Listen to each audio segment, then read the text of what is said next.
যে কাজগুলো আমি নড়াইলের জন্য করেছি সেই তালিকাটা যদি আপনি ধরেন তাহলে শুধু একটা ইউনিভার্সিটি এখন বাকি আছে।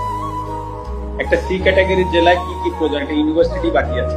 আমার বাবাকেও বলে দিয়েছি যে এটার কোনো বিচার বর্তমান সরকার বা যারাই আসুক বা যারাই থাকুক বা আসুক, হ্যাঁ, তাদের কাছে আমি এটা নিয়ে কোনো বিচার চাইব। কারণ এটা আমার কাছে মনে হয়েছে যে আসলে এই বাড়িটা তো আসলে যশোর থেকে এসে বা খুলনা থেকে এসে বা ঢাকা থেকে যে কেউ ভাঙে। হ্যাঁ, নড়াইলের মানুষ কোনো না কোনো জায়গা থেকে উঠে এসে ভাঙছে। তো আসলে আমি নড়াইলের মানুষের বিরুদ্ধে আর বিচার চাইবো না। তো যেটা হয়ে গেছে তো ওটা আমি একসেপ্ট করে নিচ্ছি। হয়তো বা আমার কাছে আমি এভাবে একসেপ্ট করে নিচ্ছি যে হয়তো বা আমার কোনো ভুল ছিল, আমি কোনো ভুল করেছি, হয়তো বা তার জন্য ওনারা হয়তো বা এসে ওটা করেছে। তো আমার মনে যদি বিন্দু মাত্র কষ্ট এখন আর নাই, আমি মানে কষ্ট নাই এই কথাটা ভুল, মানে কারো প্রতি রাগ ক্ষোভ এগুলো কিছুই নাই। তো আমিও আশা করব নড়াইলবাসীর প্রতি যে আমার কোনো ভুলে বা কোনো জায়গায় যদি কষ্ট হতে থাকে, তো আশা করি তারা তো একটা স্টেপ নিয়েছে, তারাও আমাকে এই জায়গা থেকে ক্ষমা করবে। এটাই আমি আশা করি, এর বেশি মনে করছে তাই হুজুর তো কিছু কনা দিকে আর কি।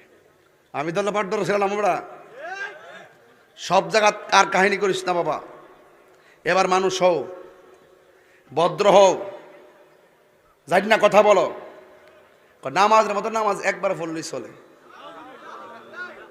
ফাইজলামি বন্ধ করো, ফাইজলামি বন্ধ করো। এই সমস্ত আধ্যাত্মিক কথার নামে মানুষকে গুমরা বানাবা।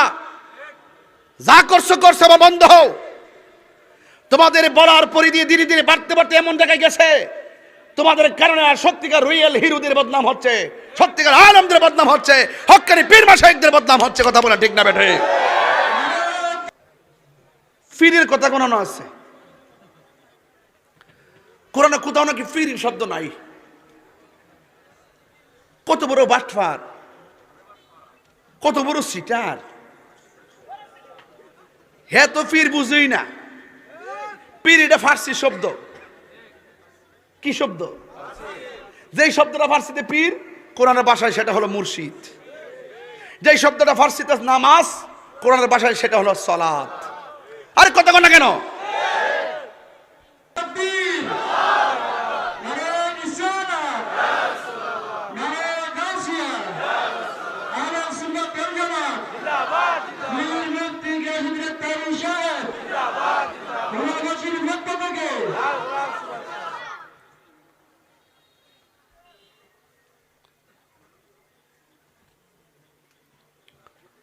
এই জন্য আমি বলছি ভাই,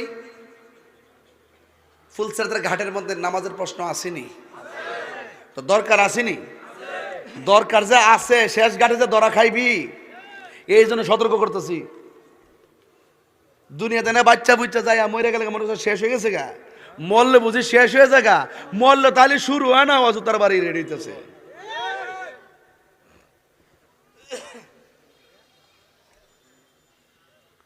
ভাইরা আমার, এখনো বলতাছি, কয়ে দিলাম, সতর্ক,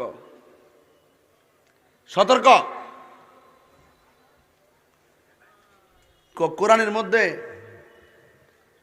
রুকু কেমনে ফরন লাগবো কইছিনি, সাজদা কেমনে করন লাগবো কইছিনি। সমস্ত কোরআনের তাফসির হলো আমার নবীর হাদিস মুবারক।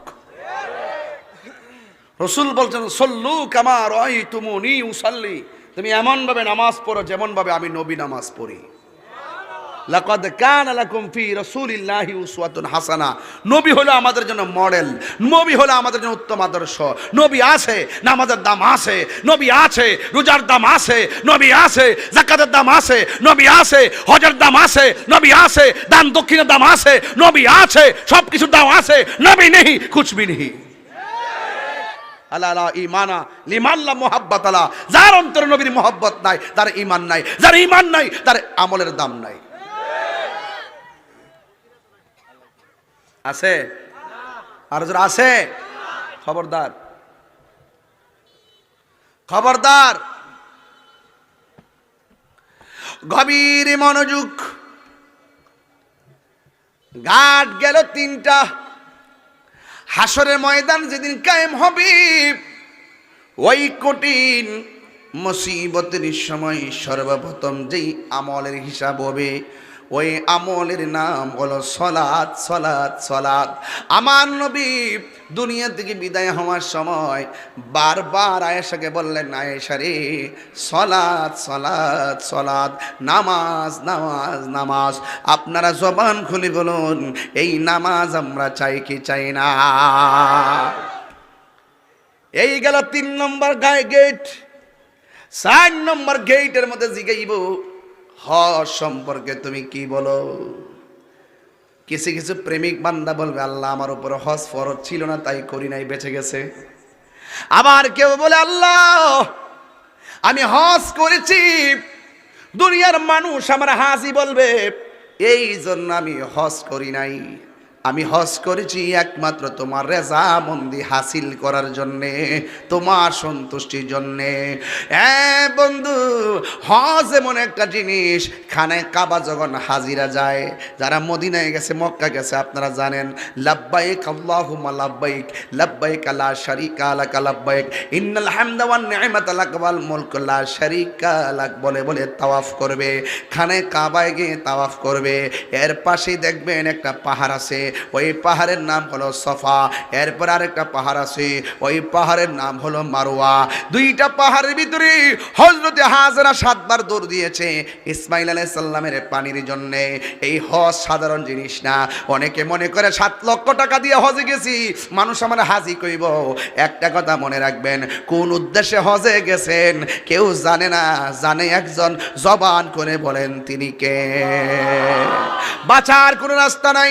প্রেমিক বলবে, আল্লাহ আমি কাবা তাওয়াফ করলাম তোমাকে রাজি করার জন্য, সাফা মারওয়া দুললাম তোমাকে রাজি করার জন্য, মুজদালিফায় অবস্থান করলাম তোমাকে রাজি করার জন্য, আমি কঙ্কর নিক্ষেপ করলাম তোমাকে রাজি করার জন্য, আমি কুরবানি করলাম তোমাকে রাজি করার জন্য, তোমার বন্ধু নবী রওজা জিয়ারত করলাম তোমাকে রাজি করার জন্য। এমন ভাবে ইমানদার উত্তর দিবে, ইমানদার সব বিধানগুলো ঠিক মতো পালন করে। আর আমার দেশের ভিতরে হজে যাওয়ার পরে শুধুমাত্র সেলফির যন্ত্রণায় হজ আহত হয়ে যায়।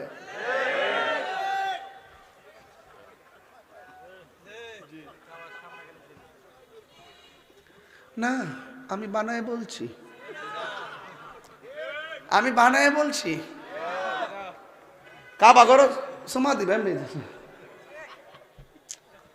আরে বেটা, প্রত্যেকটা জায়গা জায়গায় শুধুমাত্র মোবাইল, প্রত্যেকটা জায়গা জায়গা মোবাইল।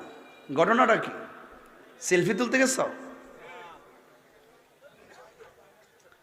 এই কথাগুলো বললে ভাল লাগে না, অনেকে মনে কষ্ট পায়, কিন্তু ফুলসিরাতে গেলে ঠিকই জিজ্ঞাসিত হবে, কি লেগে গেছলাম? আল্লাহ, সেলফি তুললাম গেছলাম।